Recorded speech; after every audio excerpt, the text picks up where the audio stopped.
philosophers and sociologists who, even before COVID, the COVID crisis and the pandemics, they pointed at the China model as the solution for the future in terms of policy and politics, the solution to the great big question on sustainability of modern states and all the problems with democratic society and this and that, and they kind of envision a technocratic model uh, based on the Chinese regime, where they say, ideology, Marxist ideology, is not per se very strong in China anymore. They use the name, they use the framework, but it's not real communism.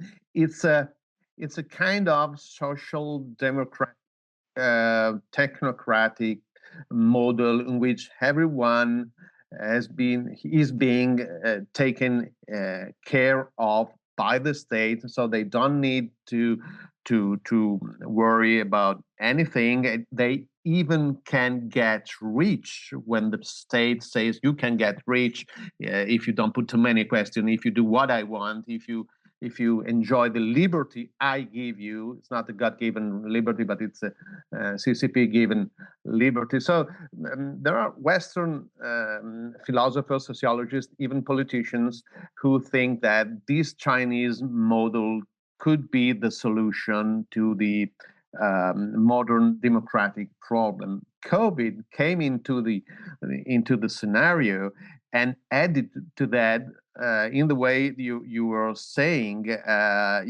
Look at China. China was so good and so able to resolve quick the COVID problem. And this is, by the way, what they tell us. We don't have any means to verify the what the regime says, but many Western corners took that at face value and say, yes, okay, yeah, Beijing was very practical. They solved the problem. So let's adopt that model. And of course, as you were correctly pointing out, the big enemy of this new technocratic Chinese model again is religion, organized religious churches, movements, whatever, because they do just the opposite. First of all, they don't obey to this atheistic God.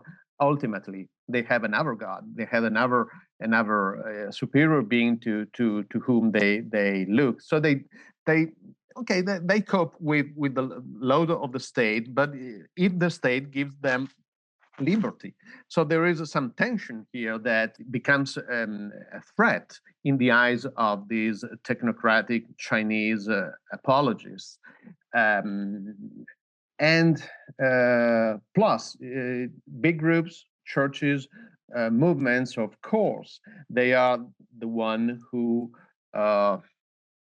nurture the virus, because we know that social distancing and all of that and repressing liberty of movements like they did in China is the key to defeat the virus. And churches and groups, religious groups, just do the opposite.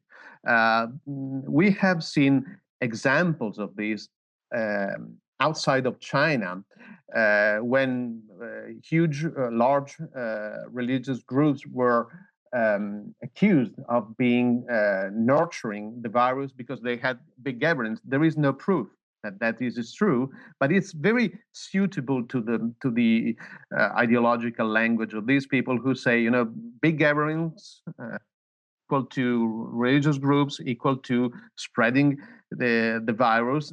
It's very useful for people who see religion as an enemy. I'm not trying to sound conspiratorial.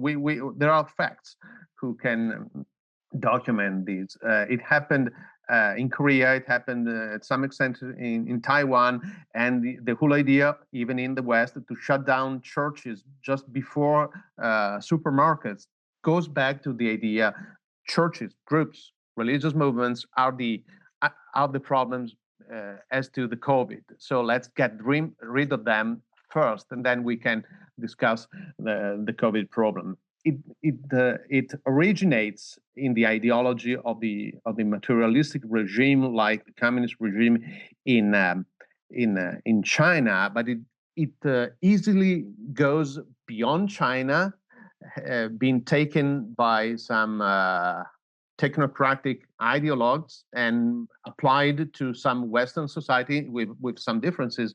But this is what we are facing now in countries like mine or in the West, where the problem is shut down churches before doing anything else, because COVID is lies in churches.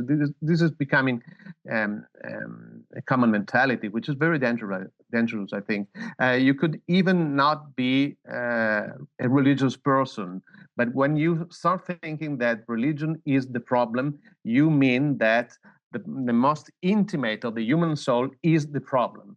So you need to repress that in order supposedly a democratic society. I don't believe that this is democracy.